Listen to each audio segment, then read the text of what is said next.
Each morning we are born, and again we do today, is the what matter most. A very good morning to one and all present over here. We extend a heartiest welcome to our distinguished speakers, dignitaries, and all the esteemed guests, and my dear students who come all the way from the different state of northern India and brought us time out for the busy schedule for attending this today's event, that is Health Talk on Nursing and Quality Management. As we all know, nursing is a noble profession whose importance has been recognized since long. During this pandemic, allied health professionals have set an example by providing the health care. Quality management is the act of overseeing all the activities and the tasks that must be accomplished to maintain a desired level of excellence. Quality management in the nursing enhances the grace of profession. It also measures the standards of nursing practice, motivate nurses for delivering quality care, and experimenting the innovative ways to change the outmodel system.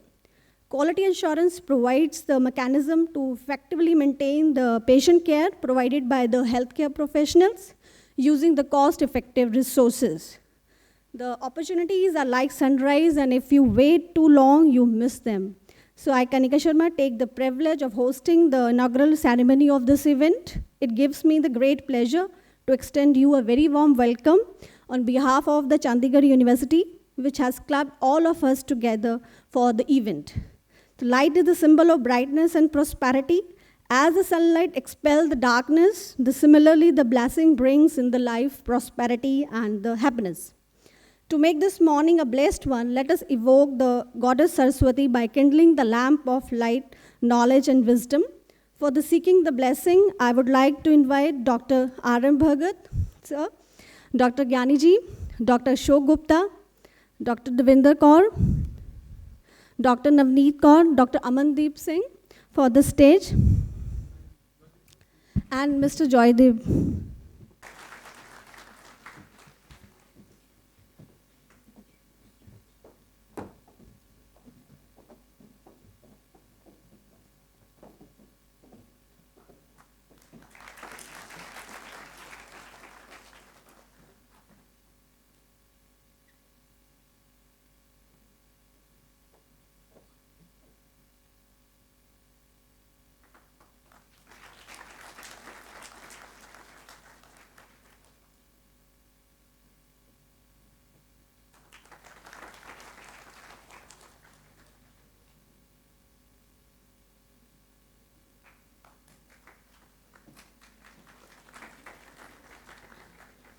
Welcome to all of you from Chandigarh University and from the Honorable Chancellor of the Chandigarh University, Sardar Stam Singh Sandhuji. I'm very thankful to all of you for sparing your time to visit us at a short notice. When we were planning for this event, I was told by the principal and the director of the institute that we'll be inviting a galaxy of the dignitaries to this event. Honorable Chancellor immediately agreed for that. And today, the day has come that we are lucky to have you, all of us, here. As I was discussing the things with the leaders of the Allied Health group of the Chandigarh University, I was told that the theme is quality. I come from a corporate background, although I carry a PhD, but spent many years abroad, but my blood is from the corporate, and the corporate works with quality. And I was given some talking points by the principal and the director. The first point is the importance of quality culture at workplace to ensure maximum output with minimal input. Corporate works with certain preconditions that we invest little but get more, so that we get maximum output. That's why the corporate works and the things move. I don't say the government institutions or government functions do not perform well, but corporates has a success story to tell, because they have a input-output relation, and we have to have more inputs. I rose from a small head of a division to the level of the vice president, and And slowly, I imbibe those qualities that they invest little but produce more, but with a high quality because the customers, the stakeholders these days, they are looking for the great quality. Coming back to this professional areas like the nursing profession, if we are producing the quality professionals, they will give the quality services. And this is the need of the hour. So I'm sure today's deliberations will have a focal point on this quality. The second is the ensure quality execution of duties as various designate levels and main focus on quality of good leaders and leadership. Chandigarh University has a theme that we produce persons with who are the leaders, not the crowd. So we try to imbibe people right from the first year when they enter college and when they leave. We see that these people have good qualities to become a leader. So a leader should be a person who can take people along and can produce the good results. Then we have a focus on role of nurses at various levels, be it in emergency, ICU, SICUs, NICU, and PICU. I just want to narrate an incident. I felt sick in 2013 after I had a long trip, a business trip to US and in East Africa. I was admitted in a hospital in Delhi.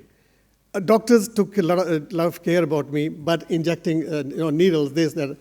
But the best care I got was from nurses. Hats off to these three nurses who took, I had lost all hopes that I'll see the world again. But the elderly lady nurse, she said, from the beginning when I entered ICU, she said, you will be all right within a day. I spent 21 days. And today I'm standing in front of you because of the great care that was taken by the nurse that took care of me. Besides, of course, very high qualified doctors. So when we took a decision of having a college of nursing here, so I was the main person. I said, no, we should have it as quickly as possible. And Honorable Chancellor Siddharth Singh Sandhuji, he said, yes, we should have it. And I narrated this incident to him also.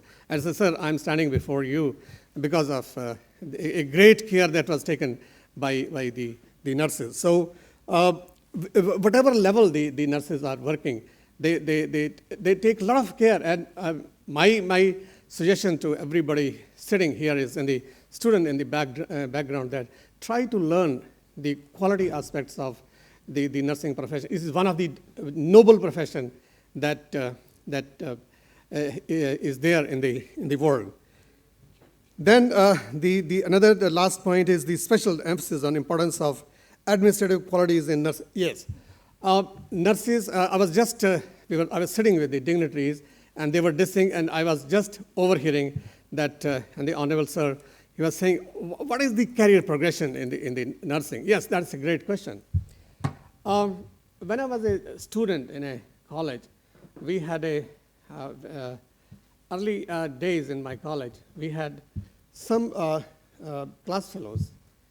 Two of them, they withered out from when I was doing my BScs, and they started this nursing profession.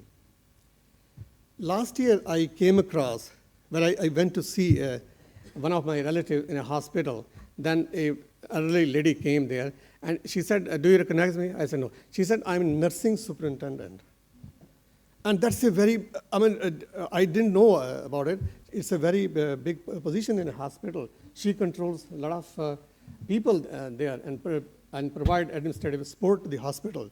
So this aspect is also very important, and I'm glad to inform the dignitaries present here that Chandigarh University provides ample administrative education to this growing students right from the BSc first year, and when they even come out after the BSc or with a degree, they have some support, and eventually when they grow to the senior classes, they have some administrative experience also, and we involve them in some of our administrative committees also. They are part of our like board of studies members and other committee members. So we involve students everywhere so that they have some administrative experience with them. Another thing, at Chandigarh University, we try to produce a leader with almost all the qualities imbibed in him. So when he or she leaves the institute, he becomes a perfect leader.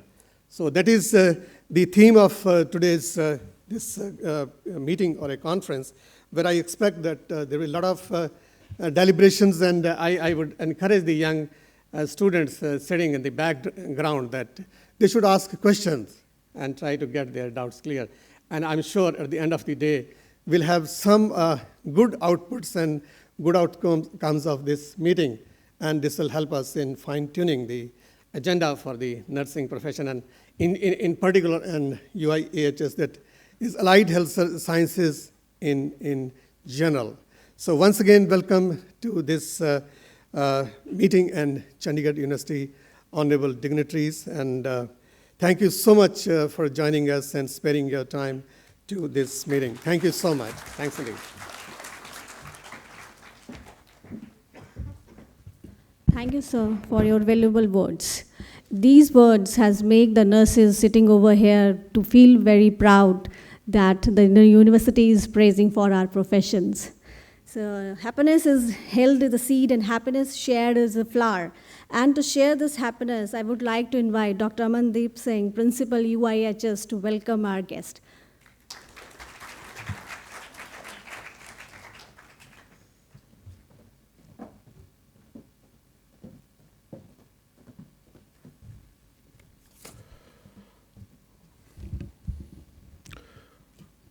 Good morning, each and everyone present in this beautiful auditorium, all the esteemed guests and my dear students. A very warm good morning to everyone.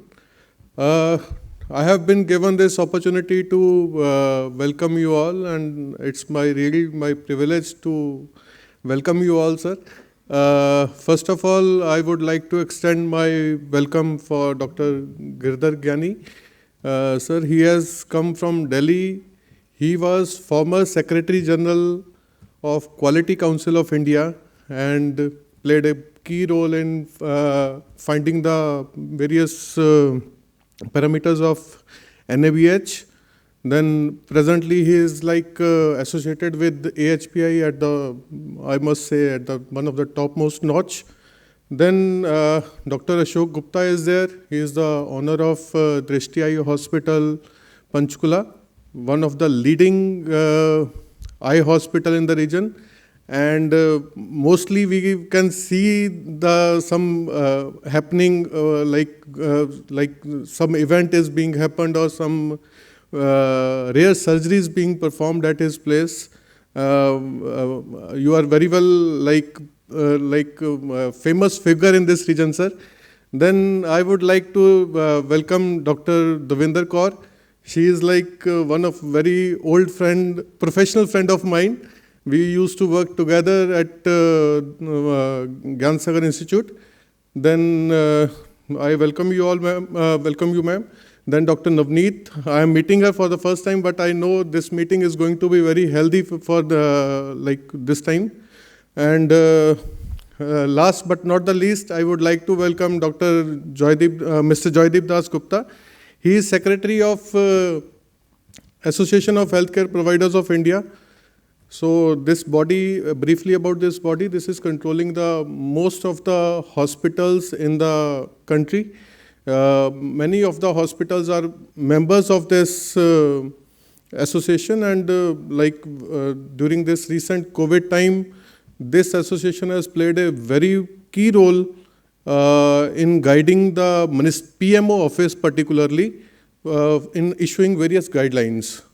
It's pleasure that we are associated, sir, and it's been you can say brainchild of me and Mr. Gupta that we planned this event, and also via this event we are also planning a MOU between Chandigarh University, particularly Allied Health Sciences, as well as AHPI, by which you people will be given the opportunity to do your trainings in all part of the country, right? As well as people will be gaining a lot from this MOU in training, in your placements and everything.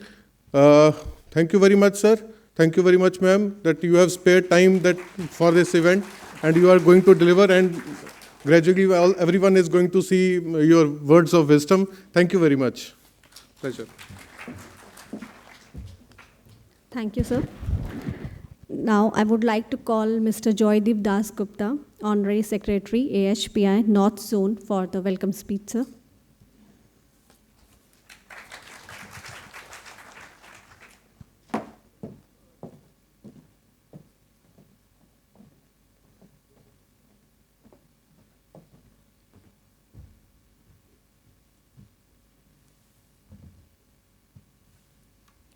Good morning.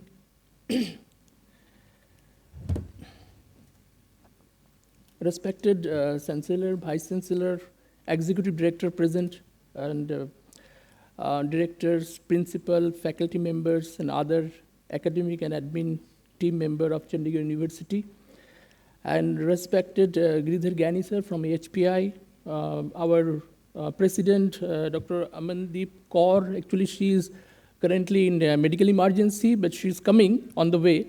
And our Vice President, Dr. Ashok Gupta, present, and other executive members present, and our speakers, especially another executive member is also Devendra ma'am, I think. And so on behalf of AHPI, I welcome you for this auspicious academic session. And on behalf of association that already Dr. Amandeep sir already told you that what is Association of Healthcare Provider of India. It is the mission is, I'm just sharing with you, the mission is AHPI shall work with all stakeholders in establishing a national system where the common man avail assured universal areas access to the basic health services. That is our main goal. And during the COVID pandemic, all 20 state chapters under the guidance of National Headquarter Board member like Dr. Gyani sir and Alexander Thomas, doing our best to solve, helping each member hospital. So we have member hospital around 2,700 all over India. So we are representing AHPI on behalf of 2,700 hospital. Then for your information around, that is, I have told you, mostly corporate hospital, charitable hospital, 100-bedded, 200-bedded. So today we gathered here to witness an excellent session on quality and nursing administration, because nursing is the heart of any healthcare. Without nursing, healthcare provider is half, you can say. So that's why we have promoting this HPI through HPI and Chandigarh University. We jointly session for this type of, in future also we are doing. Today also is a very auspicious day because we are signing a MOU with the Chandigarh University for future academic initiative for the academic purpose. And today's event, if you see the topic, I'm thankful to the speaker, especially Devendra ma'am, and she knows we have created, this topic is very categorically selected, and it gives a mileage for the nursing staff, because there are lots of career event it's including here, how a nurse can do, because executive director has already told you that medical superintendent, nursing superintendent like that. So nursing superintendent is not there. There is a director nursing also there. So now the position is higher up. So there is lots of avenue in the nursing profession. So that way we have created the topic. So I'm sure you will like that topic. So and the last, Dr. Amandeep sir, and who is basically the pioneer for this academic session, and he was always helping me for these HPIs and all. So that's why I thanks to Amandeep sir also, and I welcome you, and I'm sure we will witness a very good session. 3 sessions we will witness. So thank you very much.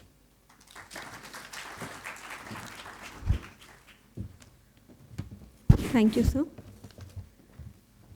Now we'll proceed towards the scientific session. For that, I would like to invite Dr. Girdhar Gyani, Director General, AHPI, and the former Secretary General, QCI. Dr. Gyani is the Director General, Association of Healthcare Provider, India.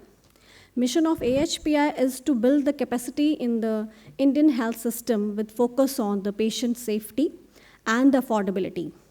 He comes with a rich experience over 5 decades in administration, research and development, and the quality management.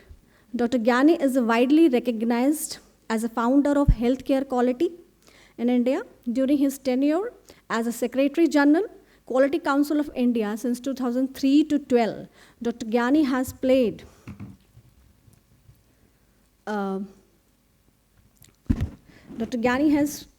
played a vital role in formulation and operating the National Accreditation Board for hospital and the patient safety in the country.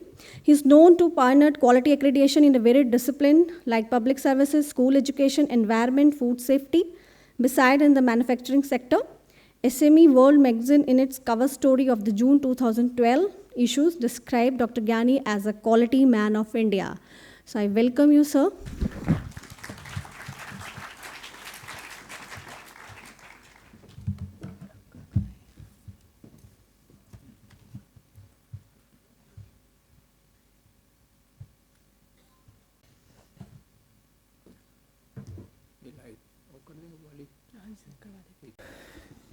Namaskar and good morning.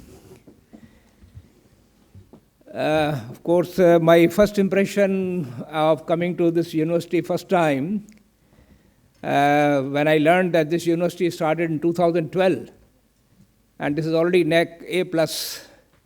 So this is complementary to the leadership sitting here, not only here, but even beyond of the CT University. It is a commendable work done by the university management. And of course, students are part of it. Without the students' contribution, A+ nahi milta tha inko. So you are all, the reason for, but all said and done, the infrastructure. One of the example, I am sitting here, is very professionally designed auditorium. So ये जो culture की मैं बात करने वाला हूँ, basically, culture कैसे build होता है? अगर आपने देखा होगा कि child का जो इनिशियल 4 साल का कल्चर होता है वो पेरेंट्स के थ्रू होता है. What he or she sees, how the parents are behaving, what is happening in the household, that starts building the culture, and that is the way the child grows. Later on he comes or she comes to the school, और school में वो मिलता है. If I want to remember my own, right up to the PhD, मुझे एक ही college याद आता है कि जिसने it influenced my way of working, it heavily influenced me to be what I am today. So although I'll be talking today to you the work culture when you join the industry or workplace, but let me tell you here that university has also a big role to play and build the culture, and it can influence what you want to become in the future. क्योंकि यहाँ पे आप मेरे ख्याल से 10 घंटे रोज़ाना बिताते हैं, और जो बच्चे अगर हॉस्टल में रह रहे हैं तो I think you are spending all 24 hours here only. So that becomes the very influencing factor. So it all depends on the curriculum, not syllabus. The whole curriculum of the institute, including extracurricular activities and all character building, I want to say that. So to start with, I want to say that you are in a university, to begin with. I have very, of course, limited knowledge, but I can make out if it is A+. So you are in a right university, which can influence to the great extent what you want to become in time to come. Now, coming to the point which my colleague Joydeep spoke about AHPI. So very briefly, we are Association of Private Hospitals. We have 19 chapters covering entire India. Our overall membership is more than 12,000 hospitals. But the primary members, what we call impaneled members, which have got 100 bed and above, they are 2,700. So what we have come here basically to help you to get associated with our hospitals wherever they are, or wherever you are, wherever you want to get your internship done, or training done, or even the placement in time to come. We also will help you to find certain finishing schools, जिससे आपको career में आगे, where you can, distinguish yourself from the students from other universities. So that is the kind of support we have come here. But let me tell you, ये कोई आपके लिए हम नहीं कर रहे हैं. Basically, we are selfish. We are doing it for ourselves. क्योंकि अगर आपको हम train कर पाएंगे, ultimately you are going to work in our hospitals. And we are going to add value to our hospitals and in turn to the patient and community at large. So, simple goal है, I have come here when Amandeep invited me, तो मुझे अपना भी वो selfish motive था कि हम कुछ ऐसे बच्चे यहाँ से अपने आप के साथ इम्पैनल करेंगे जो हमें आगे चल के काम आएंगे. So anyway, so I want to begin with, I will come to my talk today. और जो HPI के बारे में एक लाइन आपको मैं और बता दूं कि हमारा जो रोल होता है कि ये जो 12,000 हॉस्पिटल हैं, इनकी जो समस्याएं हैं, प्रॉब्लम्स हैं, we talk to the government and government talks to us, because government also need inputs on regulation, on academics, all issues. Or healthcare today, I can tell you that healthcare is now the prime focus of the government. और Covid ने इसको और push कर दिया है. अभी government Covid से पहले भी 2017 में पहली बार 15 साल के बाद हेल्थ पॉलिसी रिवाइज हुई है. तो एक हेल्थ पॉलिसी बनी है, उसके हिसाब से काम हो रहा है. 2018 में वर्ल्ड की लार्जेस्ट इंश्योरेंस स्कीम लॉन्च हुई इंडिया में, आयुष्मान भारत का आपने नाम सुना है, जिसमें 50 crore, that means 500 million population is getting cover of 5 lakh rupees per year. ये वर्ल्ड में इतना बड़ा नंबर कहीं होगा नहीं. और अगले साल 2019 में national digital health mission launch हुआ. और अभी कुछ महीने पहले प्रधानमंत्री ने version 2 has been launch. Now if you put all these two, Ayushman Bharat and National Digital Health Mission, they will prove to be the game changer for the country. And if we successfully do it, we means government and private sector put together, we can become the leader, world leader in the healthcare, the way we are world leader in the, let us say, information technology. And secondly, we have also projected now that healthcare will be the largest employer in our country. And finally, which is my personal ambition, that India can supply allied healthcare workforce to the globe. And it will happen, I can assure you. But उसके पहले हमें अपने country में ही देना है, because we also need. But so this is the overall background, where HPI works with the government, with the stakeholders. And I'm once again very happy. So I will very quickly run through, the slides are visible there. Okay, fine. So, okay.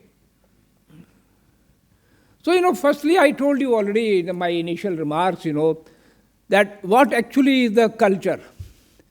Culture वही एक family है. When you work in an organization, or let me say a hospital, so hospital has got its own system.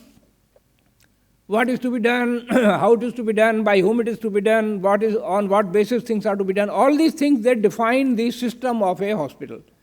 आप इसको कहते हैं SOPs बनाते हैं हम लोग, and then we work as per those SOPs, and we try to keep the SOPs dynamic, so that we keep things changing. अगर आपने suppose you have made a SOP, and after 5 years I come to you and I want to see your SOP, you say it's same SOP, then you are not a quality institute. Your SOP has to be dynamic. It must keep changing with the time, So this is where actually, and when all of you become, tuned to working as per that system, that becomes the quality culture.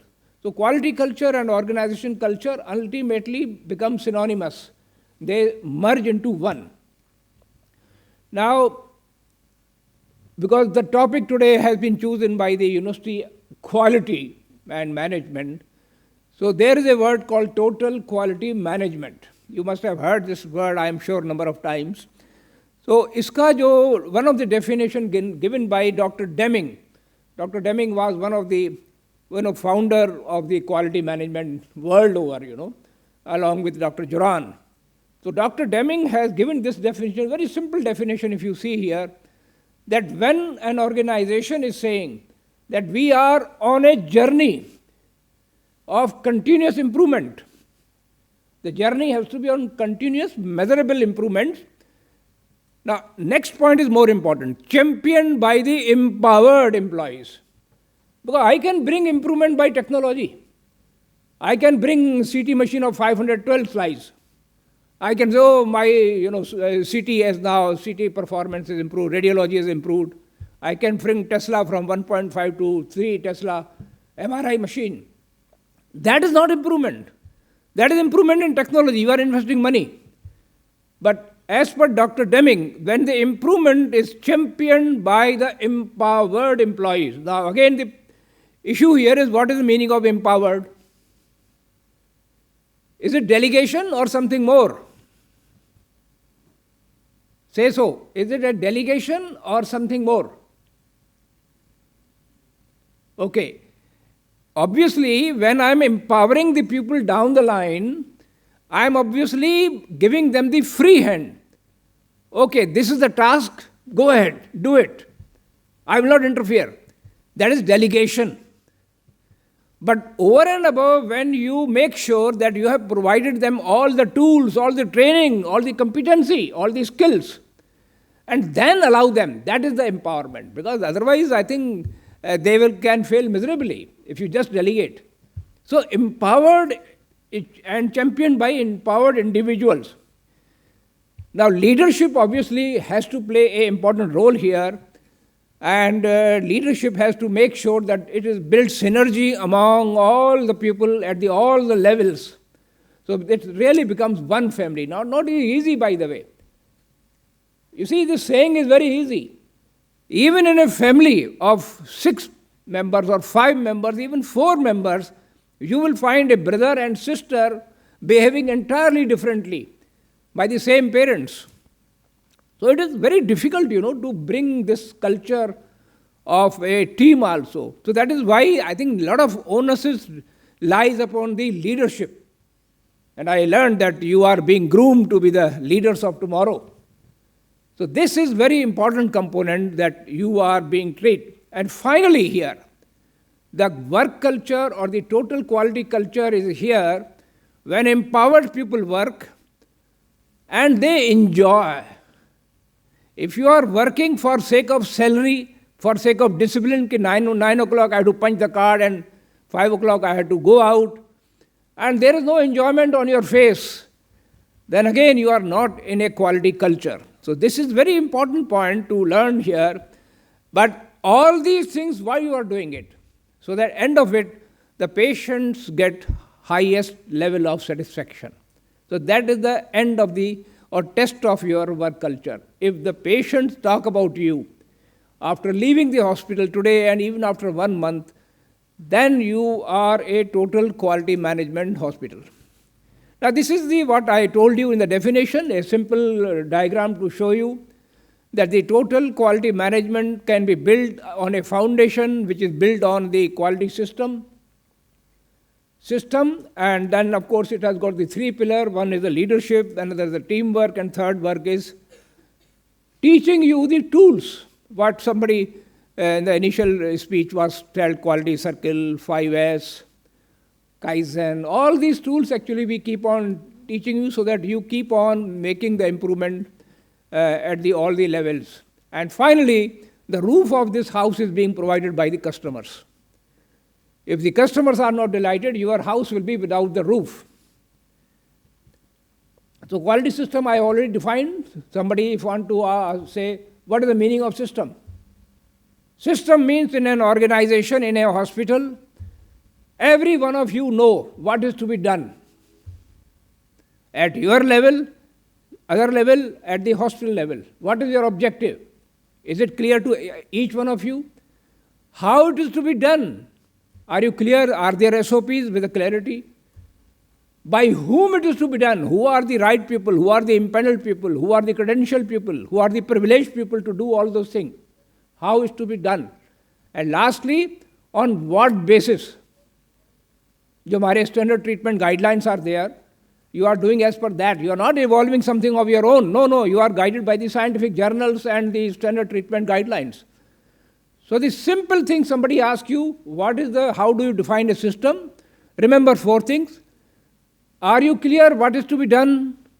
How it is to be done? By whom it is to be done? And on what basis it is to be done? Then you are in a hospital which can be said a system-based hospital. अब अशोक गुप्ता यहाँ बैठे हैं हमारे बहुत senior doctor. अगर मैं ये कहूँ कि इनका हॉस्पिटल अशोक गुप्ता की वजह से चल रहा है, that means something wrong.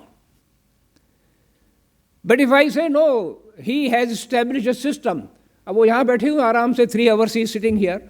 I am sure hospital will continue to be running the way he has designed. That is the meaning of running a system based hospital. We sometimes project person too much. No, person has got leadership. But otherwise, the hospital is to be running as per the defined system. So that is the one. Leadership, of course, I think you all understand is what is the leadership. I'll just give you, 3-4 good examples to make you understand. तो एक Adam थे, उन्होंने कहा कि if your actions inspire others to do more, learn more and do more and become more. मतलब देखिए कि whatever you are doing and people around you are try to do more, learn more, do more, become more, then you are a leader. That means you are inspiring them. Simple. आप कुछ नहीं कर रहे, you are not controlling them, but by your own personality, bye your own action, you are motivating people to do, then you are a leader. Second one is the leader is the one who knows the way and goes the way and shows the way. उसको पता भी है, वो he is doing like that and he is guiding also people to do that. This is another way of defining by John Maxwell. And this, of course, you can go through, but I will give you the definition which I like the most, because I had opportunity to interact with our Abdul Kalam number of times. And this definition, leader is the one who creates more leaders. And when he interacted with me personally, he told me this point, which he reflected later on in the book also. And the good leader is the one whose disciple outshine him. That means they become better leaders than him. That is he says, is the definition of leader. Now, for that you must have that magnanimity कि मेरा पढ़ाया हुआ बच्चा मेरे से आगे निकल गया. Yes, that is the leader. And same thing applies in a hospital. Same thing applies in any organization. For example, mother will always like her children to outshine. एक डेफिनेशन आजकल एडवर्टाइजमेंट कभी देखता हूँ कैडबरी की, कि एक mother is running and बच्चा जब उसके आगे निकल जाता है, then she feel very happy. Oh, I have made my son to run faster than me. This is the actually good leadership, definition. And anyway, I think this is all, एक और है, which is important, by Norman. The leadership is combination of strategy and character. We all talk of strategy, that we must have a strategy to outshine, go ahead, run fast. But ये आदमी कह रहा है कि this leadership is combination of strategy along with your character. And he says, if you have to choose between the two, one, many of us will say we'll choose strategy. But no, he says even half-hearted strategy, but if you are a man of character, you will become leader. So, here it is, those are the, I have selected few which are I consider them the top, statement on the leadership. So these are some of, this which hope you understand. This I think I don't want to go through. The difference between leader and manager, I think all of you must have been taught in your own courses also. A leader is high on emotion and manager displays, देखिए manager का काम क्या है? Manager role is to get the things done, because he has been given this task. But leader is to get the things done, guiding them through emotion, through helping, through supporting. So he becomes a philosopher, friend and guide. That is in short, the difference between a manager.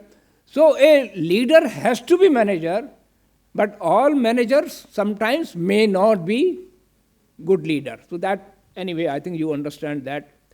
So this is also a simple point, that in building the culture,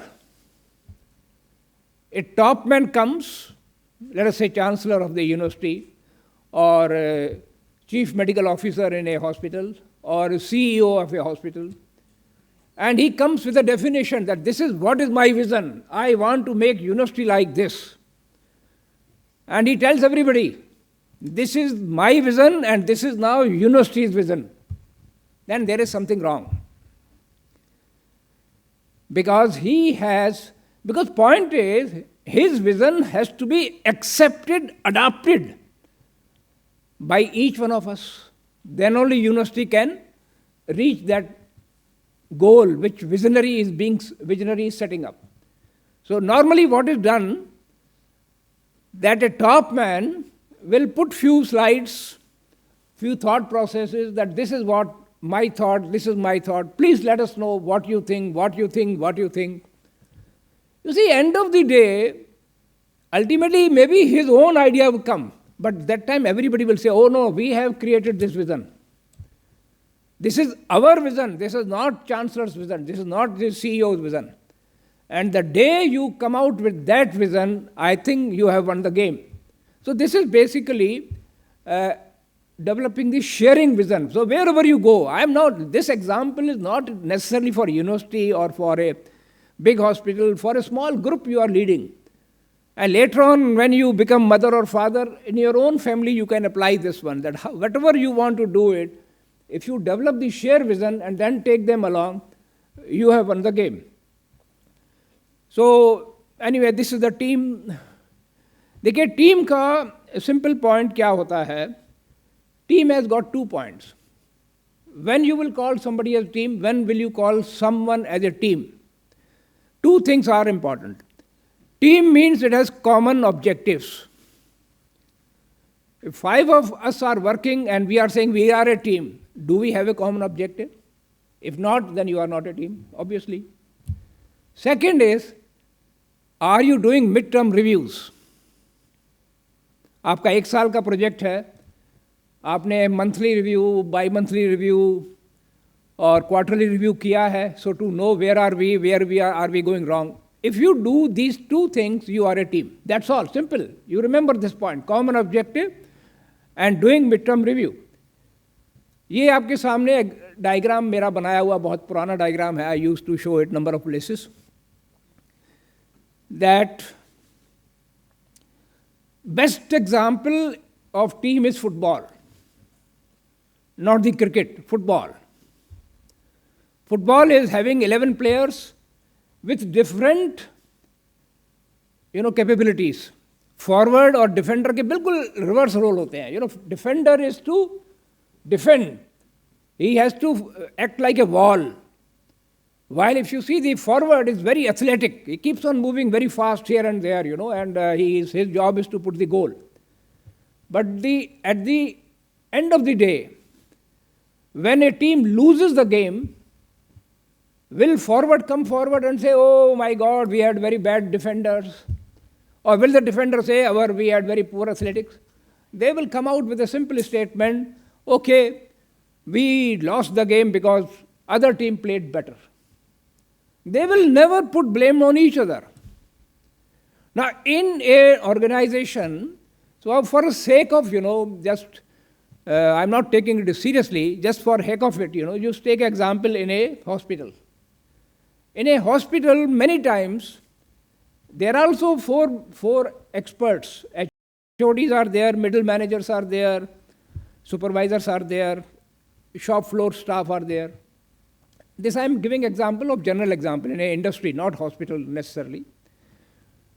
Now, HODs, generally, you will find they will act as a one team. Team of HODs, team of assistant professor, associate professors, then team of laboratory staff, and then team of, allied healthcare workers, you can call it, or you can call it support staff, administrative staff. There are 4 teams. Do they act as one team like football? Many times not. Because, simple reason, they sometimes do not share the common objective. Each department may have some objective, but there should be one interconnecting objective of everyone. That is a university, that is a hospital, that is the industry. So each one is working for their own goals, but overall they are merging towards the common goal of the organization. Then you are having a team in that. And how the midterm reviews are done? Like in football, after 45 minutes there is a break. All players go around the coach, and coach will tell them where you have gone wrong, what to do. Do we do the reviews, Now in a big organization, you can't be putting 5,000 people and doing the review. No, obviously not. So each department does the review, and then up, and then final review will take into account all the reviews by the down the line, and then try to see that everyone is aligned to the overall organizational objective. So team का बड़ा simple concept है that you will have to have a common objective, and you will have to be doing midterm review religiously, and then you will become the team. Anyway, I think these are the simple motivating factors. The most important motivating factor is that in an organization, if the organization is making sure that you are learning, here of course you are learning all the time. But when you join a hospital, when you join an organization, if that organization is not facilitating, not providing environment which helps you to learn, your motivation will be half. So each organization has to make sure that they keep on providing you the environment for learning so that you are adding value. After each year, your value should go up. After 2 years, value should go up. After 5 years, if you want to leave that organization, there should be other organization jumping at you. Come, join us, because you have added so much value. So this is the number 1. Number 2, motivation comes when the organization recognizes you, your contribution. If there is no recognition system, sometimes we take it for granted. Okay, this is what we are supposed to be doing it. But no, this will not help. Even small things, when you do something differently, there should be somebody to recognize you. And these 2 things, learning and recognition, will motivate and take the organization to the path of quality culture. So this is actually a kind of summing up which actually are supposed to be done at a shop floor level. Celebrating quality month, organizing departmental competitions, all sorts of, having formal channels of communication, formal channels, not informal. Formal, that means we will meet sometime, we will have open houses, or all those things actually have to be done, so that ultimate aim is last line. The day you succeed, that your staff have taken ownership of their processes, you have won the game. Now this is one statement which is very easy to say, that how we make sure that everyone takes ownership of their processes, you are top organization. And finally, this is the customer satisfaction, that organization has to work in the inverted pyramid. The top management is sitting at the bottom. Bottom in the sense, they are not bottom actually, but they are taking all the responsibility and they are empowering upward. And who is empowered most? The frontline employees. Frontline employees, sometimes we neglect them. Registration people, security people, Safai Karamchari, account people, they actually are the most, should be most empowered people. That means that is what we call the building the customer orientation. And finally, from my side, the three things which I already told you, you are in an organization where you are continuously with the intention of learning. A 40 years old employee or 50 years old employee, my age of course now is 70, but even today I am very frankly telling you, I still keep learning. I have no hesitation to learn from you, young people. So when you are in that mode that I am here to learn, once and in that mode you will obviously contribute. Because after learning, where will you contribute? You are not going to contribute outside the organization, so you will contribute there. And lastly, are you enjoying work in that organization? If you are not enjoying, better time to leave the organization and go to somewhere else. So these are the three things, indicators. Are you adding value, learning? Are you contributing?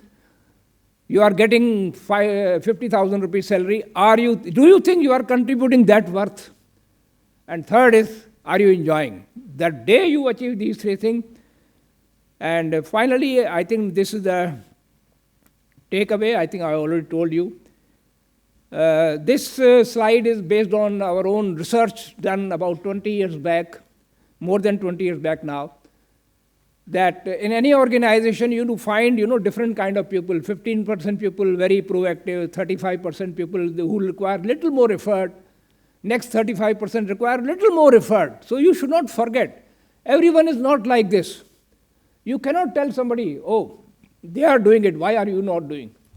That means their level of motivation, or level of empowerment, level of understanding is little less. Please put little more effort, they will also come to your side. So this is actually just to show you, this is a big research, I don't want to discuss it here, but so this is the takeaway. I think I already summed up with you, that building quality culture is by building the systems which are learning based, which are based on the contribution, which are based on motivating the employee on continuous basis, and end of it, where employees are enjoying, and finally test is coming where customers speak about you.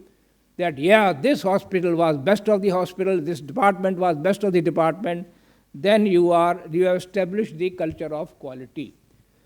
Okay, so I think with that I finish my talk because I know my two other colleagues are waiting. And if you have any discussion point, I don't know whether we will have discussion. If you have any point to ask or raise any point, you are welcome. कोई है comment आप लोगों का?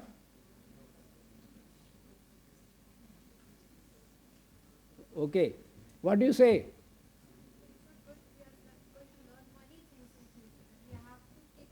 Learning, contributing and enjoying.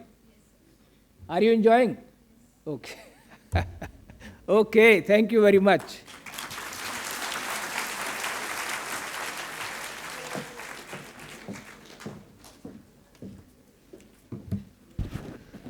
Thank you, sir, for this informative session. I would like to call Dr. Himanshu Tripathi, Additional Director, UIHS, for the vote of thanks.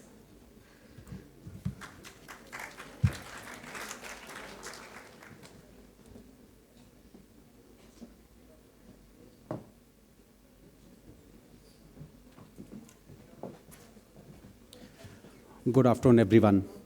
And respected ED sir, Dr. Amandeep Singh, and all management, those are sitting here, and most valued invited guests. It's my privilege to have been asked to propose a vote of thanks for this wonderful event and wonderful occasion. On the behalf of Chandigarh University, University Institute of Allied Health Sciences, and the entire fraternity of UIAHS here together, and my own behalf, extend a very heartfelt welcome and vote of thanks to all speakers for gracing this occasion. Firstly, I would like to heartily vote of thanks to Dr. Girdhar Gyani, Director General, AHPI, Headquarters, Delhi, and former Secretary General Quality Council of India, for gracing today's talk on the creating quality culture on the workplace, which was very, very important for all of us.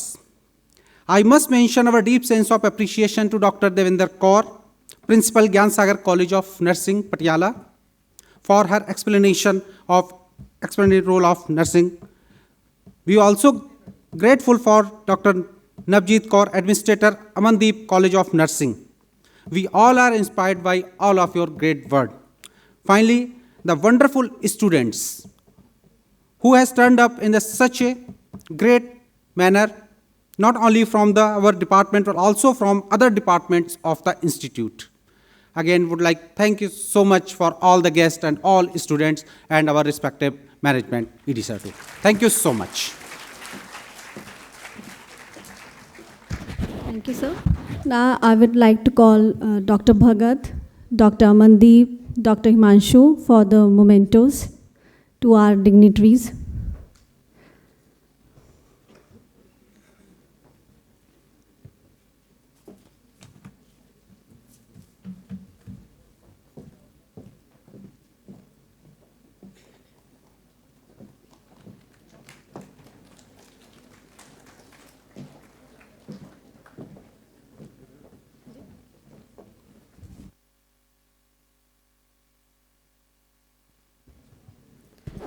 I will like to call Dr. Gyani ji for this on the stage for mementos.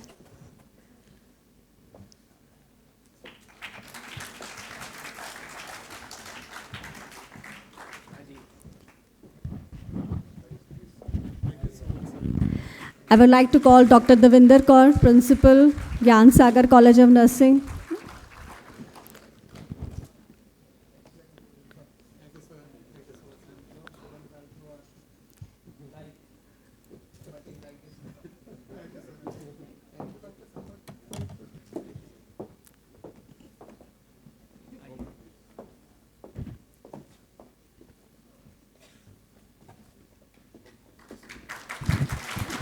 Now I would like to call Dr. Navneet on the stage.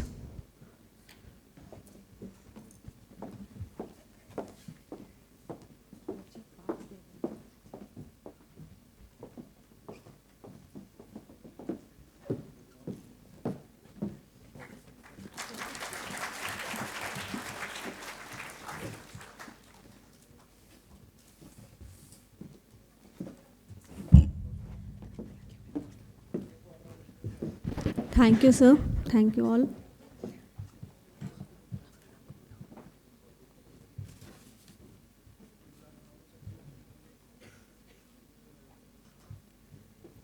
Now, I feel glad to invite Dr. Devinder Kaur, Principal, Gyan Sagar College of Nursing, for the scientific session.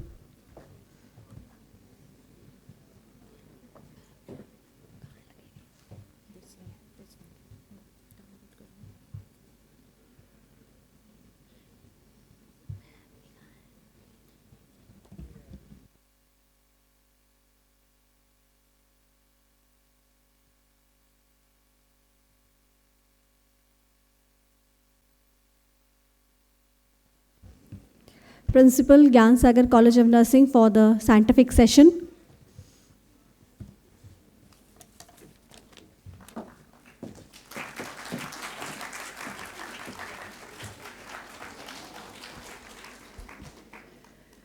Good morning, everyone.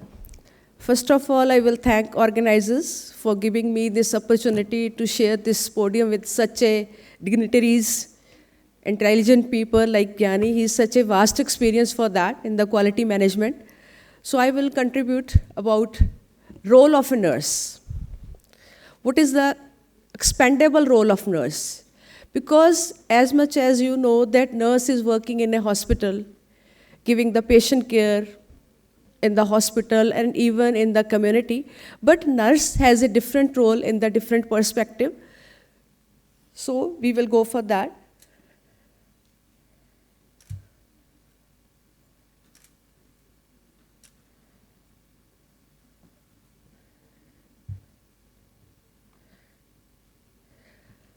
So I will start with the Florence Nightingale, let's never consider ourselves finished nurses.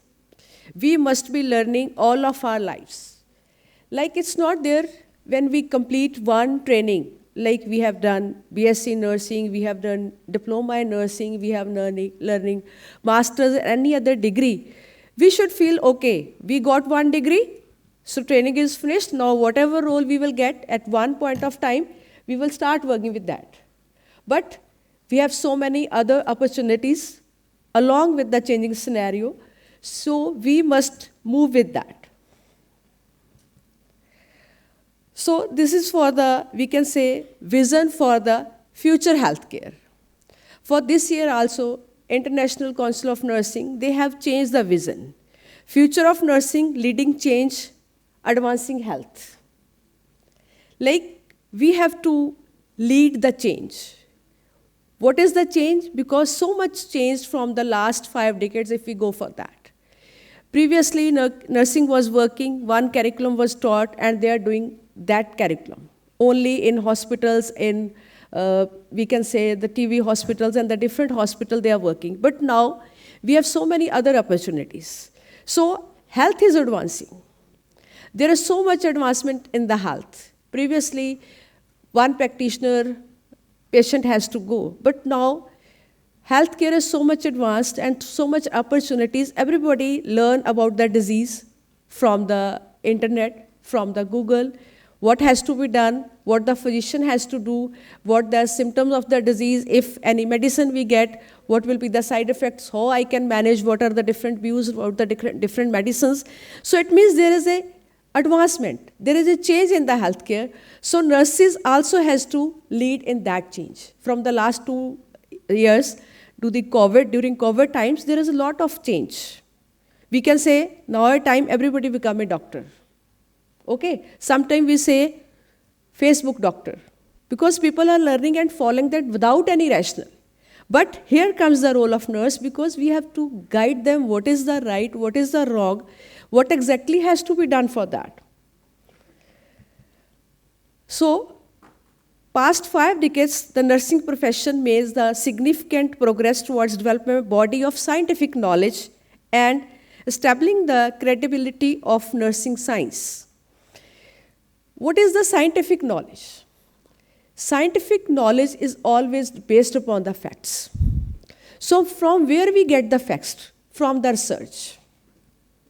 Okay, so whatever search findings we come across, that lead to the practice. So now this is the time of evidence-based practice. This is very much in practice. What is evidence-based practice?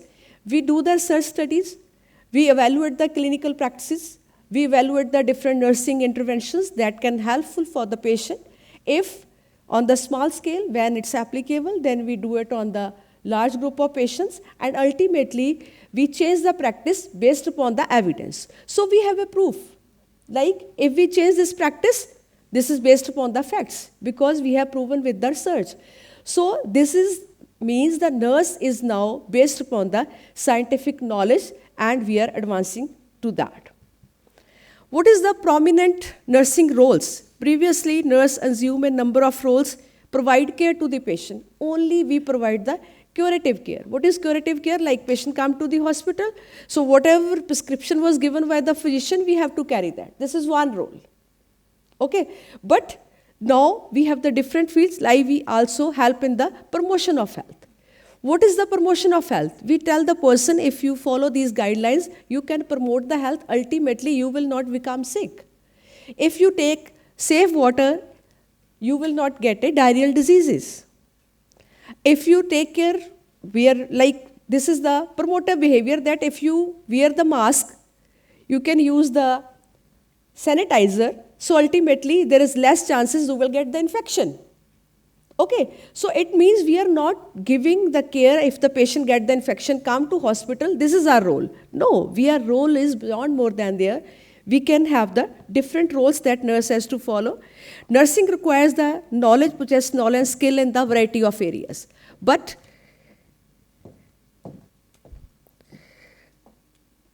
so knowledge and skill in the different areas, they are also changing. So accordingly, we have to go for that. So past role of the nurse provide care and contact in every field. Previously, we are only concerned about the every person has to work on the boundaries of a hospital. Okay, patient come, we give. But no, nowadays the main emphasis on the promotion of health. In everywhere, we can start the healthcare from the grassroots level, from the home of the every person. Like if we are taking care of child in the home, give the good healthy diet instead of junk foods, it means we are preventing the non-communicable diseases, like we can prevent the occurrence of hypertension, diabetes, obesity, and the other parameters. Okay, so it means the role of changes nursing and other field also. In other field also, if we give the, what is the normal exercise every person has to do. Every person has to do the isometric exercises, active and passive exercises. We have go for daily walk, we have to do some exercise, some gym. Now this is very much in a routine. Every person is doing morning walk. There are so many gym opened in the area. Because everybody wants to be fit. If you are fit, you can work more. So there is a campaign, Fit India campaign. People are leaving the cars and going for the cycling. So many people in the morning, if you go even on the highway, so many people do the cycling to maintain the fitness level. So it means the role, what was the previous role was there for all the allied health persons, for the nursing and for the physiotherapist and for the other workers, they are changing. Even many hospitals, they have the preventive clinics also they have incorporated in their working, apart from the curative clinic. It's not their patient only come to the hospital just to get the OPD consultation. They can come for the hospital just for the routine checkup to promote the health. Why? Why we have to change in the practice? Consumer demands and accessibility. Who is the consumer? The persons, those who come to the hospital. We call them consumers, we call them clients. We are not call them nowadays we are not call them the patients. And their demand increases, they are aware. Accessibility is there, like I have already told. They are accessible to every health facility on their phone. They see the clinics, they get the online appointments, they select a doctor, then they go to specialist. So if scene is changing, consumers are changing, we have to change our practice also. Nurses' involvement in the decision making. So they are also involved in the decision. So persons, they take decisions for the well-being of the persons who come to the hospital. Because they know what are the clients and how we can improve the customer satisfaction. For the customer satisfaction, we used to get feedback and we work according to that.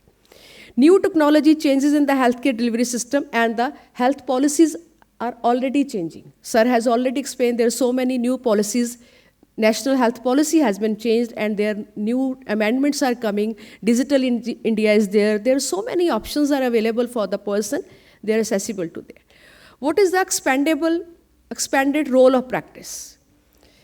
So due to nursing professions' versatility and adaptive capacity, so new career pathways has involved, attracting a large and more broadly talented applicant pool. So what is applicant pool? Applicant pool is the persons who want to do particular training. So people are aware, like already in this university, we know that from the different countries of the world, students are studying in this university. So it means this is the applicant pool. Those who come to this university get the quality education and they want to work in a corporate sector and the public sector when they go back to their countries. Okay, so if this applicant pool, the persons who is doing the professional degrees, if they have changed their mind, they are not giving to the traditional roles. Like previously, everybody want to do the graduation, want to work in a office and get the government job, just work as a clerk and some. No, now students don't want to go for that. They don't want to stick on the 10,000 per month salary.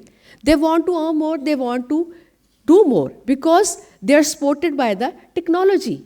So much advancement in the technology and they are doing that.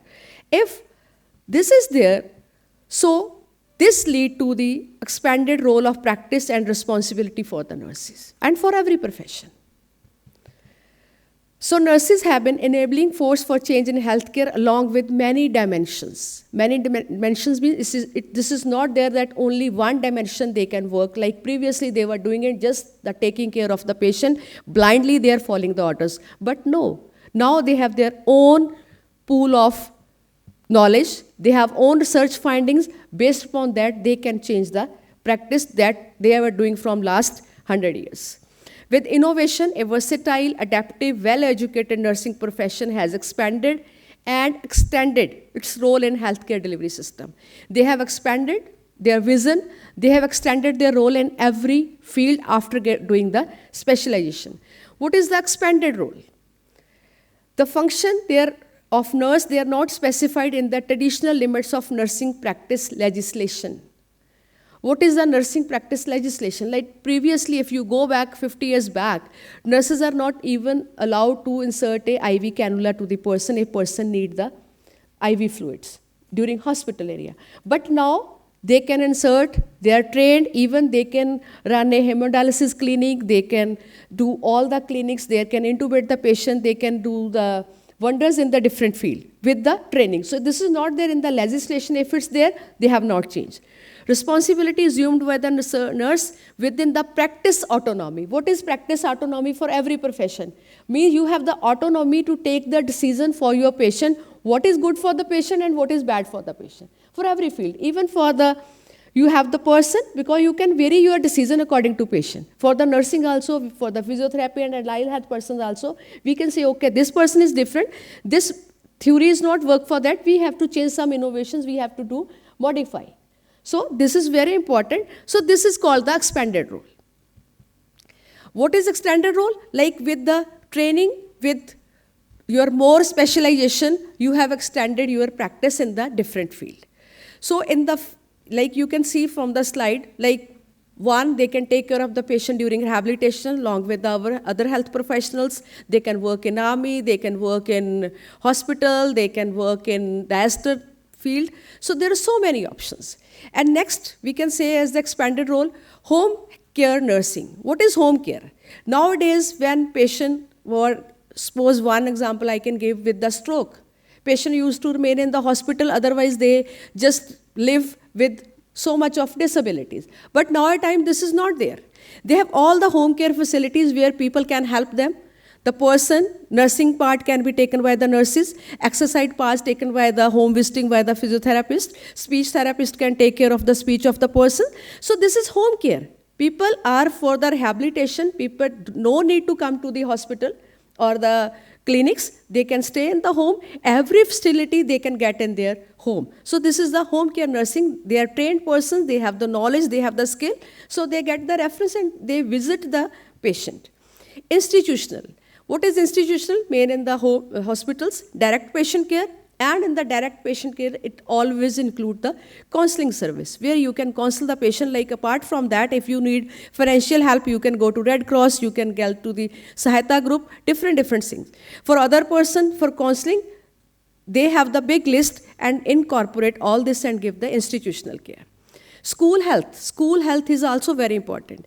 Law, very reputed public schools, we can say, they have deputed the nursing personnel in the schools also. What they do, they take care of the children, they monitor their health, they monitor their illness, they see whether school children are vaccinated, whether they are not vaccinated, if any first aid facilities, they can provide that nurse. If anything happens in the school, so immediately they doesn't have to run to the hospital. Like any children with asthma, previously, if children has asthma, children has epilepsy, they don't go to school. Maybe they will not get the first aid if they get the fit or they have the asthmatic attack or they have to get the nebulization. But now it's there. They can take care, the school authorities, they take care of a sick children and they give every facility, even the children with learning disabilities. They're also handled in the schools. So this is one option that schools are appointing the nursing personnel in the school. And industrial nursing, this is also coming up. Many big industries, they have the nursing personnel. What they do, they monitor the occupational health of the persons. They give time to time vaccination so that they will not get the person will not get the respiratory infection. In the coal mines, nurses are there. Asbestos industries, nurses are there. They get the pneumococcal vaccine, they monitor their health, they do the chest x-rays, physiotherapy, chest exercises, spirometry. So this is all taken and take care of the risk. And they can tell the authorities, okay, this is the risk to your employees, so take care of it. Then educator. So educator is also a very important role.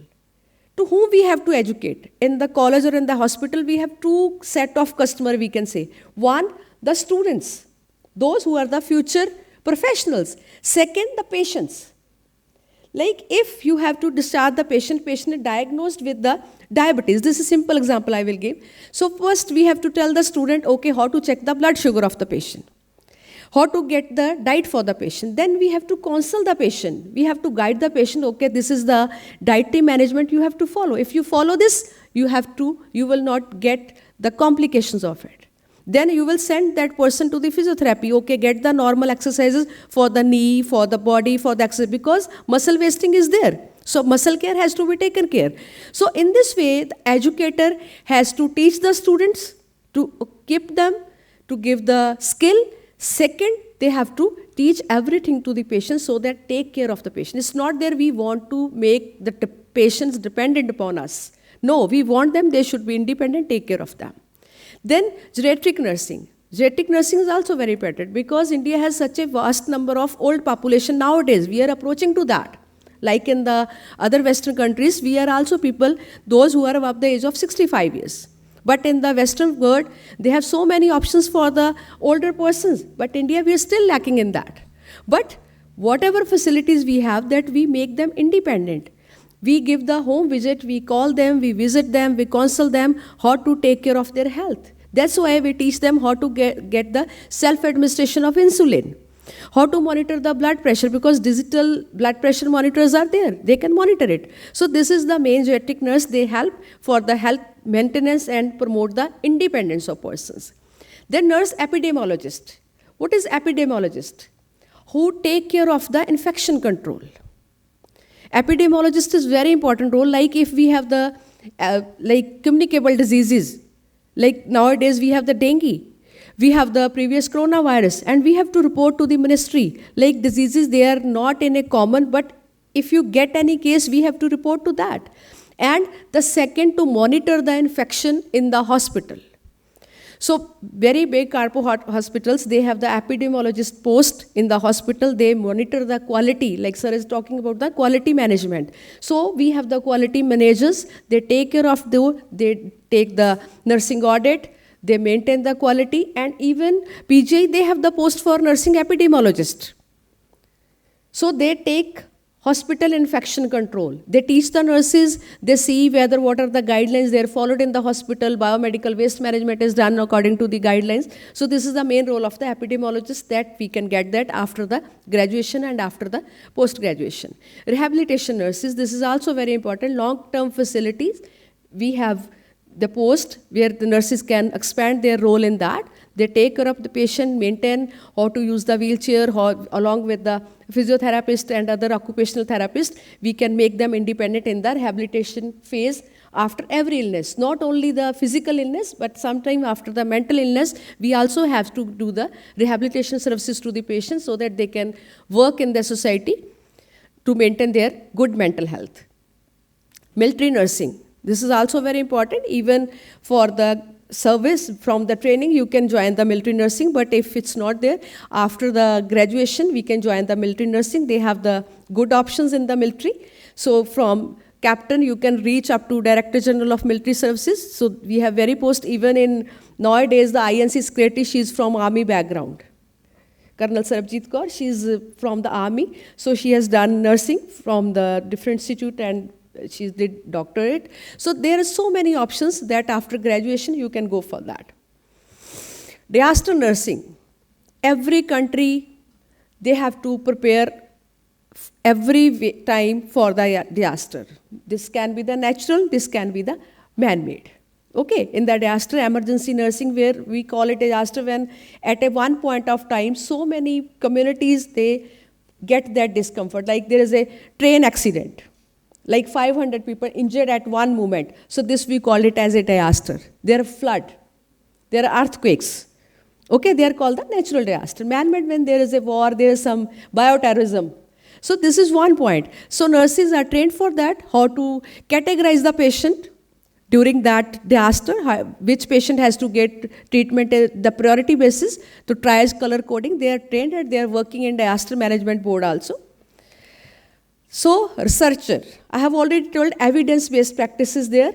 So nurses are doing wonderful job. They are doing the clinical trials. They are doing randomized clinical trials at the different levels, mainly. Even the nurses are prepare some apps for the patient. I have my PhD student, she going to prepare app for the diabetic patient for in the 32 sector. So nurses are going along with incorporating the IT sector, incorporating the other field with the doctor and the nurse. They are doing wonderful job by doing the research. Because if you have your own scientific knowledge, you can take your decision better and take care of the patient well. Then comes the nurse entrepreneur.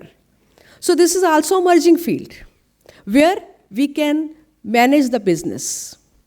We are also trained for that. In your training, you get all the learning about managers, leadership, research, not only the proper the business, but revenue, budget, everything you are taught in your curriculum, in your further studies. So we learn that everybody is a leader, like already your administrators told us that your leadership qualities are inculcated in you. So this is very important. So nurse serve as an advisor or consultant in the institution, political agencies, and for the business avenues. So this is also one way that you can do.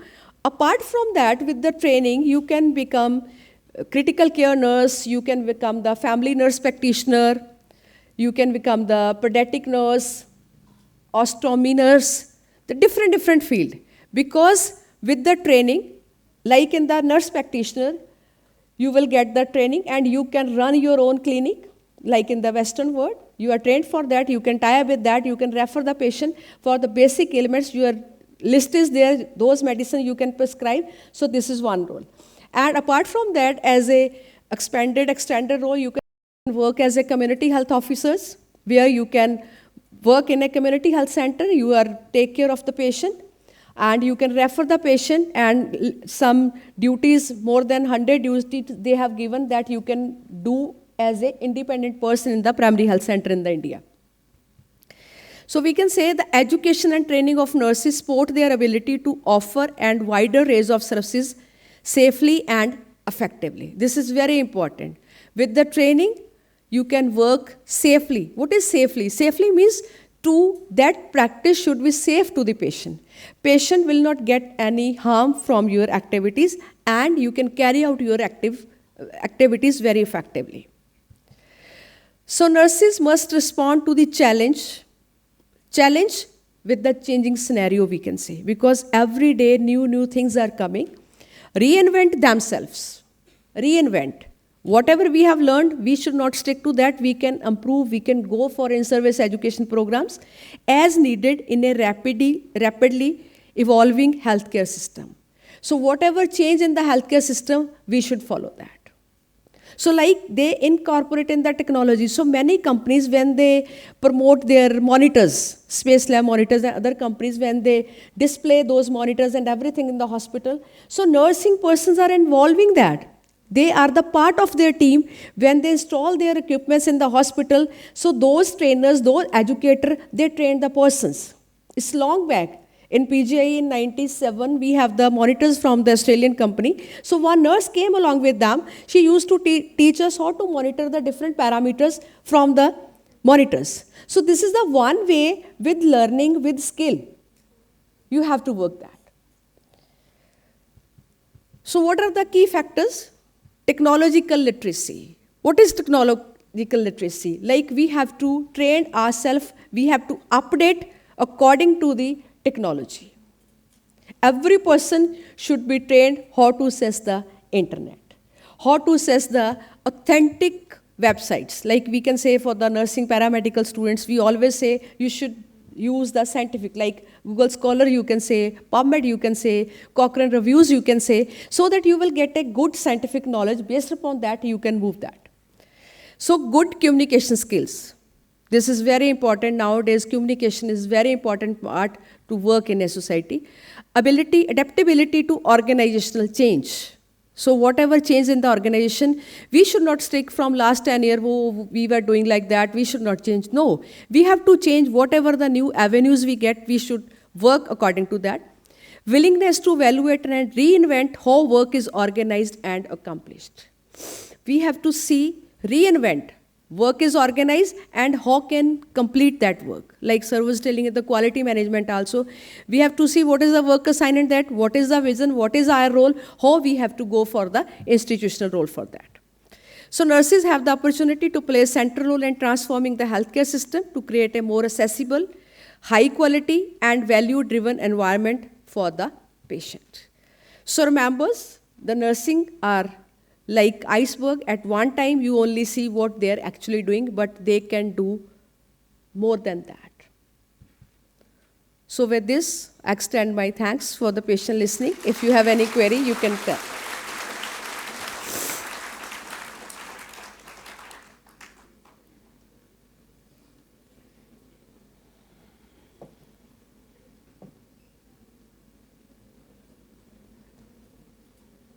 No queries? You understood everything? This is just the vision for the future nursing. Okay, I think you all have started this role. You will play that role as a professional from your students, so everybody has to complete their qualification. Then you have so many options that if we go back 12, 10, 20 years back, those were not there. But now we have the big list of avenues that you can join and you can do and you can excel. Thank you.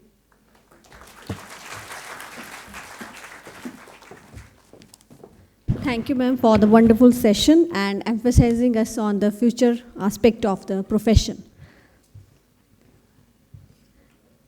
Now, I would like to call Dr. Navneet Kaur, Administrator, Amandeep College of Nursing, for the expert talk on the administrative issues in the nursing profession.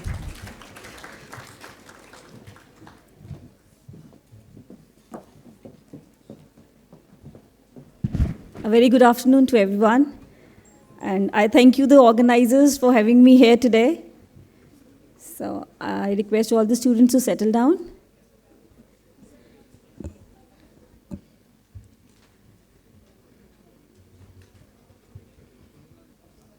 Right. So let's start. My topic for today is administrative issues in nursing or any other profession in which we are. As you are the students and we have very experts sitting here who can guide us through these challenges and through these issues. And definitely together as a team, we can solve them. So first of all, I would like to share the global statistics of the nursing so that we can understand how important they are. And still we have a shortage despite having so many of them. So we have a total global workforce of nurses of 28 million all over the world.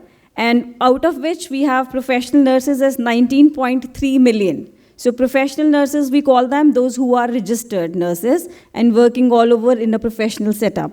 And then we have associate nurses who work with the nurses and are not fully qualified, and we have 6 million of them. And unclassified nurses, to whom we call them, in the villages and other setups, who are giving nursing services, but they are not qualified. And they're also 2.7 million.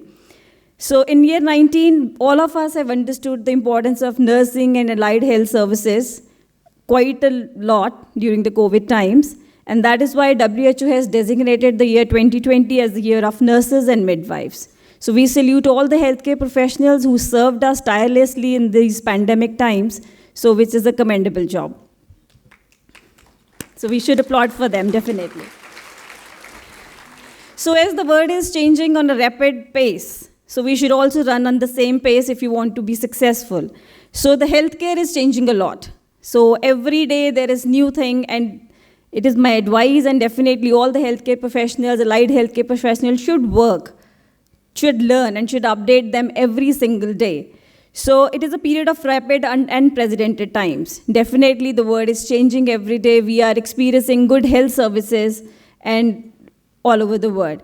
And nurses are at the forefront. Nurses, and I'll mention the other allied healthcare professionals, are definitely at the forefront of this change. So qualification, sincerity, and innovative thinking. These are the three words. These are the three parameters which make successful and different. So one is qualification. Definitely you should be qualified to pursue your career in something. Then sincerity is the most important thing. Whatever you do in your life, do it with sincerity, and definitely you'll be successful in your life. And innovative thinking, if you are thinking out of the box, and you are walking on the unbeaten tracks, definitely you will be different from the other professionals of your field. So as we already say, it is a very famous quote, doctors are the brains of the healthcare system and nurses are the backbone, right? Backbone, and so you should first understand, yes, you professionally, you are very important for the whole system. So once we'll understand, like, yes, we are important, then definitely we can work for the growth of the healthcare system as well. So love your profession, love what you have chosen for yourself, give your full sincerity and innovative thinking, add to it, and you will be successful. So next, I will tell you what is administration. As sir and ma'am has already explained about the leadership. So administration is like a driver. So administrator is one who drives you to your destination. So always, whether I am a student, I am heading something, or whatever role I have in my professional life, I should have some goals. I should have my specific goals, and I should have my normal goals, right? So without goal, we cannot land up anywhere. If we are walking somewhere in the hills, but we don't have anywhere to go, so we will definitely lose a path, right? So administration is an art of leading, guiding, and motivating to team to achieve higher goals. And we should always have goals. Like as a students also, we should have goals to achieve, right? So what a good administrator does, it's a very common, this 5 E's program for the administrator and for leadership and management. It is always, if you are a good administrator at any level, a student can also be an administrator, right? You can also be a leader of your team, whether a small team or the bigger team, so what you have to do is you have to engage your team. All the team, sir has already told us, like for a good leader, you have to engage. All your team members should know what your objectives are. So it is very important to have objectives and should work as a team to achieve those objectives. So I have categorized my topic in 4 different parts. Administrative challenges, I will say, because challenges are those which can be resolved. Issues can't be resolved, but challenges definitely we can take over with the help of a very professional team and other members. So they will be education related. So what are the challenges what we face at an education level, at a starting level? So first of all is very important, as I think everybody else will be agreeing to me, there is a gap between a theory and a practice. So whatever we are learning, we are not applying to the practical areas. So if you are a nurse or a healthcare professional, if your teachers are teaching you something, only theory will not help you. You have to be trained for the practical exposure as well. So it is very important to have a practical exposure and to learn the things practically, right? So whatever you are learning in the classrooms, you have to apply to the clinical areas, right? As a healthcare professionals, so you have to be practically very sound. So there has to be good coordination between your theory and practical skills, right? Do you agree to me on this? Right? So whatever you are learning, please do the practical things, then only you will be able to apply that to your patients. We are dealing with the human lives. So there is no chance of, there is no chance. 150% you have to be sure to apply anything to your patients. So next is, students are demotivated these days. So there are certain reasons for the demotivation. So that is why the admissions in the healthcare service are declining. Ma'am has really explained us very well what exactly are the roles, what exactly are the avenues which can help you to be successful in your career.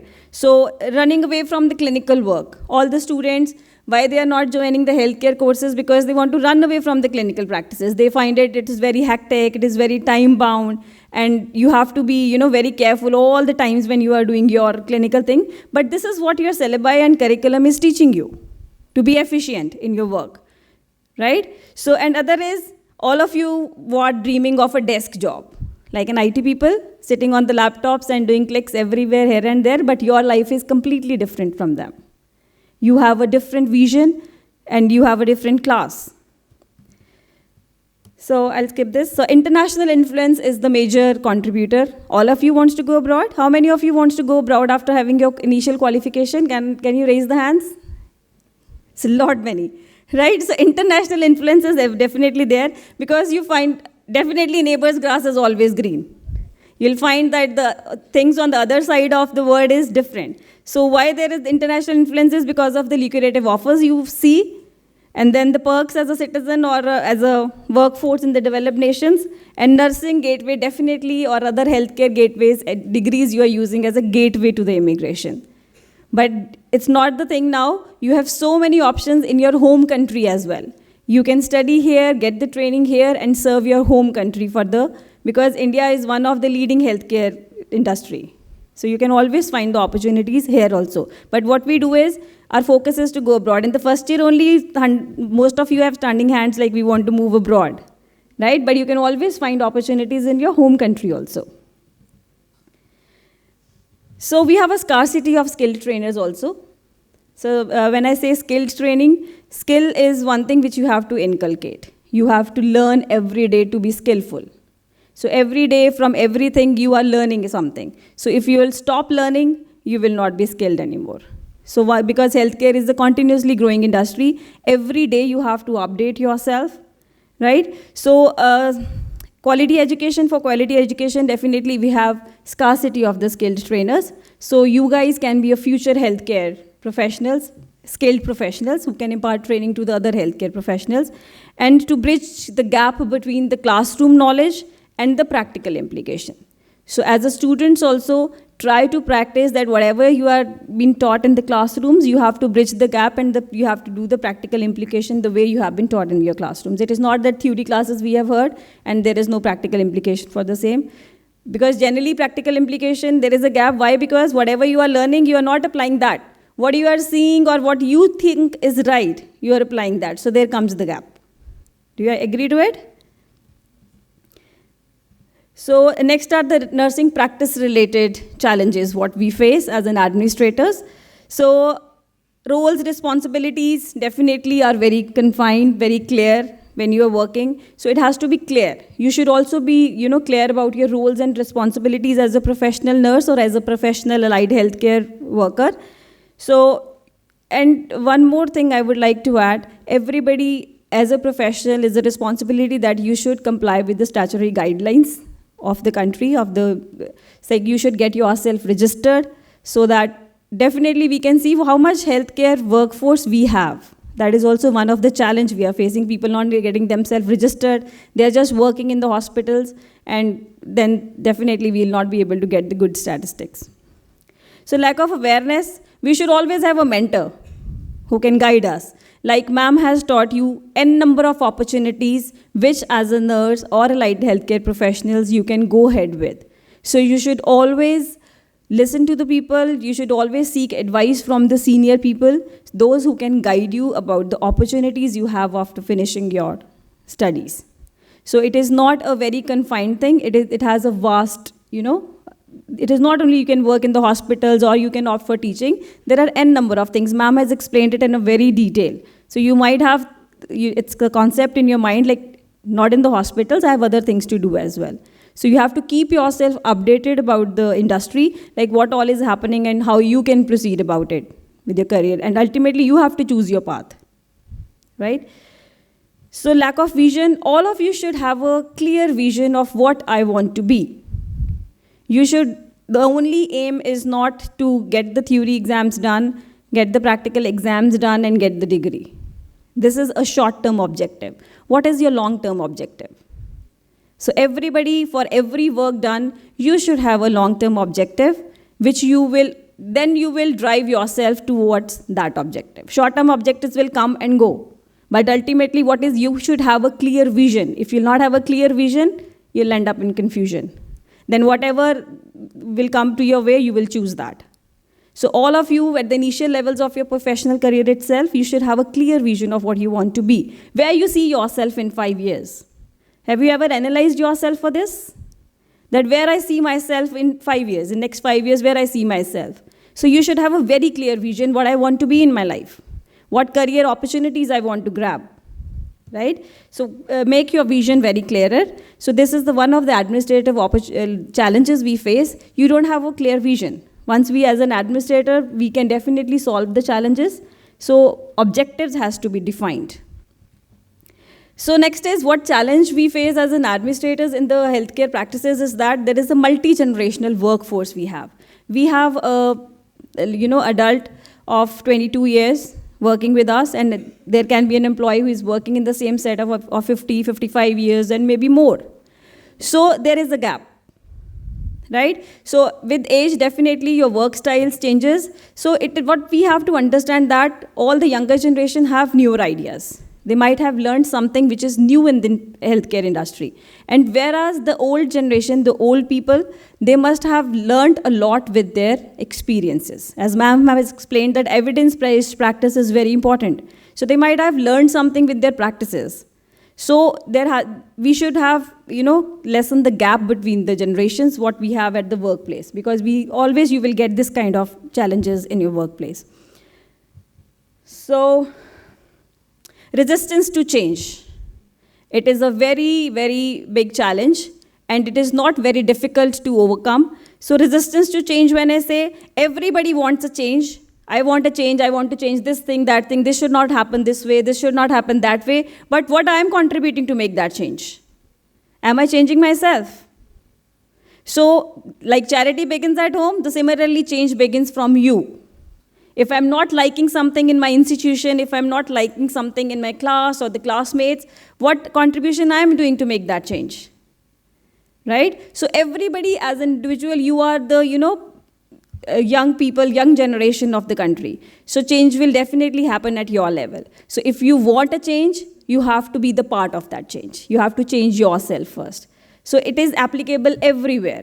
Wherever you go, in your college, in your work culture, wherever. So that is very important. And don't be resistant to the new things. There is a resistance to new things. Whenever, even at my institution, we run a nursing college. So whenever we make any kind of policies and strategies, the first thing from the students ke liye, ya fir for the faculty, the first thing comes the resistance. Nahi, aisa nahi ho sakta, ye to theek nahi hai. Why? So definitely, whenever anything new comes to you, please analyze it. If something is coming to you, somebody must have worked on it. So there is always a space for the change, but you should not be resistant. Seedha hi na keh ke ki nahi ho hi nahi sakta. Right? So be open to the changes. Then only we can change the world. Then don't cling to the existing methods. Every day new things are coming up. So we have to embrace the new changes as well to grow. So adapt to the new circumstances, whatever coming your way, adapt it, try to be the part of it to be successful. If you will be, sticking to the same curriculum, same type of books, everything same, nothing changing in 10 years or 15 years, then we will be stagnant. Then we will not be growing at the fast pace the world is growing. So we should, adapt the changes. So what is the next very important challenge what we face is the research. Ma'am also explained, sir also emphasized on the evidence-based practice. Evidence-based practice can only happen if we'll do research on certain things. We'll analyze the practices, what is being followed. So research happens at a very base level. So it should, at the student level also, we should inculcate research into the students, like habit of doing researches in the student itself. Then only they will be able to do it in the professional career and in the professional setups. So research is, filling the gap of knowledge and changing the ways. What new is coming up? How things are changing? If research is not there, we'll not able to come up. We're not able to know what is happening around. So we don't have a critical thinking. We don't have curiosity. A 5-year child, 4-year child knows more. They want to know more because they have a question for after every single thing. Why this is happening? ऐसा क्यों है? ऐसा क्यों नहीं? आपने देखा होगा, you might have small siblings or niece nephews at home. You might have every single second they have a question. So that means they have a curiosity in mind. Don't let that curiosity die in yourself. So if you have curiosity to know about certain thing, हमें कोई word याद आता है, immediately we Google it. इसका meaning क्या है? So if we don't have the curiosity, we let it go. If we have the curiosity, that word will stay in my vocabulary forever. So don't let that curiosity die in yourself. Be curious about things to know. So that will help you to learn better. So there is definitely lack of promotion regarding the research activities. So it should be inculcated at the base level itself. All of you as a student level only, take your research projects, whatever your teachers are giving, take them seriously. From doing small things, you will be able to do better things, bigger things later in your life. So don't take your research assignments like, यहाँ से data इकट्ठा किया, लिखा, भरा. No, inculcate that in you. That will help you a lot once you'll grow. And second, encourage and promote evidence-based practices. Again, the stress is on the evidence-based practice because it is a new thing coming up in the healthcare system and it is very important part of the system. And definitely acknowledging and appreciating is one thing. As an administrators, as teachers, faculty, we should acknowledge and appreciate the good things students are doing and other researchers are doing. So other administrative challenges are there. There are some strategic challenges, like involvement of, strategic challenges are involvement nahi hai. As sir has told us, like all the team members should know what are the objectives and how we have to go about it. Empowering your subordinates also. So that is also one of the challenge. All the team members are unknown of the objectives, then definitely we cannot achieve the objective in the way we want it. And then implementation, execution is very important. We make policies, we make strategies, but that are not being implemented. In your college level also, you might have seen koi policy ban jati hai, but if it is not implemented, then it is just a policy. It will not generate any results to us. And other operation challenges we face as in the healthcare system is the floating staff, because the shiftings are being changed and that hinders in, on-job training. So what is on-job training? The training what we get while we are in the job. That keeps us upgrade with the new system and new technologies. And other is lacuna in managing admin's position related to nursing due to less admin exposure. As ma'am told that BSc syllabus and other nursing syllabus and other allied healthcare professionals, सारे जितने भी syllabus हैं, we have a part of management into them, wherein they teach us how to take the administrative, actions and how to take the calls on the administrative issues and challenges. That is very important. So we should inculcate admin, management skills into ourselves. Next, I will summarize with my experience as a nursing administrator in my college. The first one is shattered basics of the students in human sciences. From the base level only where we have to start, we don't have the basics of the students clear. So it is very difficult to start from A. So once we start from the middle of the curriculum, they don't have the basics clear. There we also face problem. This is also one of the challenges. So keep your basics very much clear from the day one. It is not like, as a student, it is not like I have cleared my first semester, now it's okay, it's over. Now I have to start from the second semester. I have not studied in my first semester, from second semester I'll do my full power, right? It is not like that. So you have to keep your basics very clear. This is a healthcare system. So you have to be very careful and very specific about the things. And then lack of practical training is definitely there. Don't miss your practical trainings. It is very important part of your professional training, so you should be a part of it. And what is the big challenge is high iteration rate. So attrition rate and the churn rate in healthcare system is too much because the vision is not clear. People join and then go somewhere else, or they have the vision to move abroad. This is one of the challenge we face in healthcare. And then moving abroad. As I told, neighbor's grass is always green. So don't look at the other greens. Look at the greens in your home country and be a part of the healthcare system here. And stay motivated. Stay motivated. You are into a very noble profession. So stay motivated. Keep learning from your higher subordinates and your mentors to how you can excel in your profession. It is a very noble profession, and healthcare is one of the upcoming industry, and it is already growing. And it will be the maximum job opportunities all over the other fields. And then I request all the students, don't ask for the less attendance, non-absenteeism, and non-attending kind of things. And advise everyone, healthcare cannot happen by not going to the colleges and not attending the practical trainings. It is something which has to be learned every single day, right? So I request everyone to be, love your profession, what you have chosen, and do well in your profession. Thank you.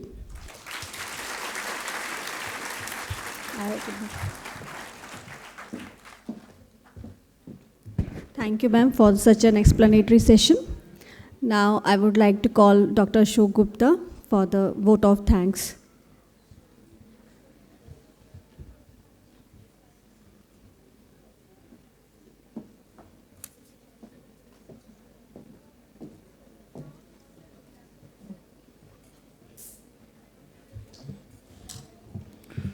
Good morning, everybody.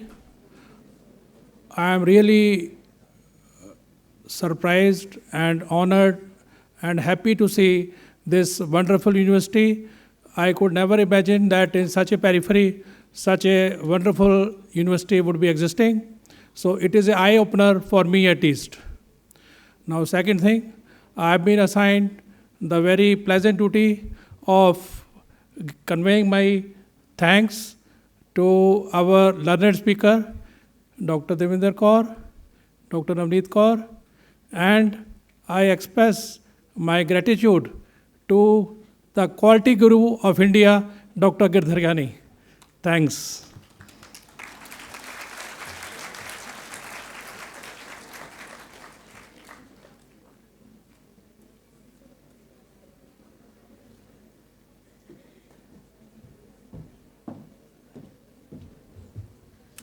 Thank you, sir. Saying thank you is a simple but a powerful way to brighten the someone's moods and inspire them to continue doing the great work.